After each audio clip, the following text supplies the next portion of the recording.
I'm Rob Poole, work for the rural community charity. I'm rural lead. And within that role, we do a lot of work with coastal communities and with our fishing communities. I think the pandemic took us all by surprise in that it was new and novel, and we realised quite quickly that we had to change and react to what we were doing.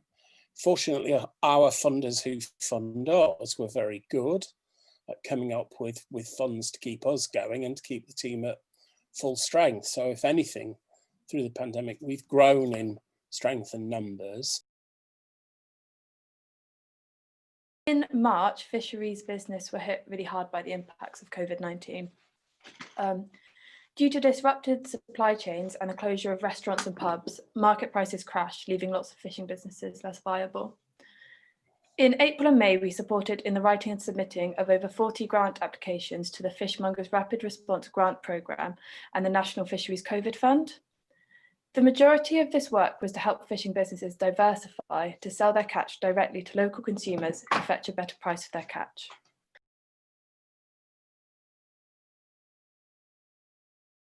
Chapman, who runs Nippers Shellfish, which is a shellfish wholesaler based in Loo. They ordinarily sold to restaurants, but when lockdown began, this market was no longer available to them. Sam and his team rapidly changed their output as a response to lockdown and started to deliver produce straight to customers' doors. Sam bought from Plymouth Market and 4 local vessels, and once packaged and processed, all is delivered on the same day across Cornwall. So our work, the Fishing Amateurs, we helped secure Nippers Shellfish a grant worth over £3,000 so that he could purchase a filleting table to process his fish, a vacuum pack, a freezer to expand the shelf life of his produce.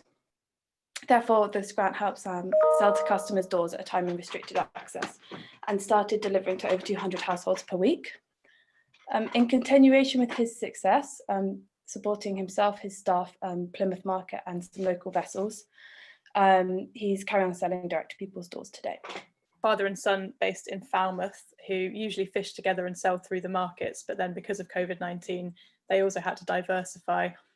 So they started selling their catch directly to local consumers by setting up a Facebook page to advertise their catch. So then with the help of the Fishmongers Rapid Response Grant funding, we helped them write an application to convert their garage into a fish processing unit. So we wrote the whole application and managed to secure funding for a vacuum packer, a stainless steel workbench, PPE, cool boxes and chopping boards and other processing equipment. And that allowed them to add value to their catch and sell it directly to the public rather than through the markets at that time of crisis. And the project was really successful. They have continued selling some of their catch directly instead of through the markets. And it's a great way of adding value to catch and meaning that the fishing of smaller catches was more financially viable for the boat as they could sell to a wider range of customers with a product that was ready to cook because it had been processed. And then another example was our New Lynn Food project, which one of our colleagues, Liz, wrote the whole bid for, and it was secured. We secured £2,500 from the Fishmongers Rapid Response Grant Fund to provide hot, nutritious meals to the community. So it was for people in need that were identified through local schools, the Fishermen's Mission and other local community groups. And Ben Tunnicliffe at the Tolkien Inn and his staff were able to run the project for us. The staff were on furlough, so they were able to donate their time. And we did an average of 40 meals per night for 2 months during lockdown, delivered by volunteers to local people. And we had loads of really positive responses to that project, telling us that it made a really real difference to people's lives. Many of them that were unable to work during lockdown or were vulnerable members of the community and shielding. So that was really great. Individual fishermen fell off the cliff. Almost overnight, the market stopped selling because the restaurants weren't buying. So it really was quite a desperate situation.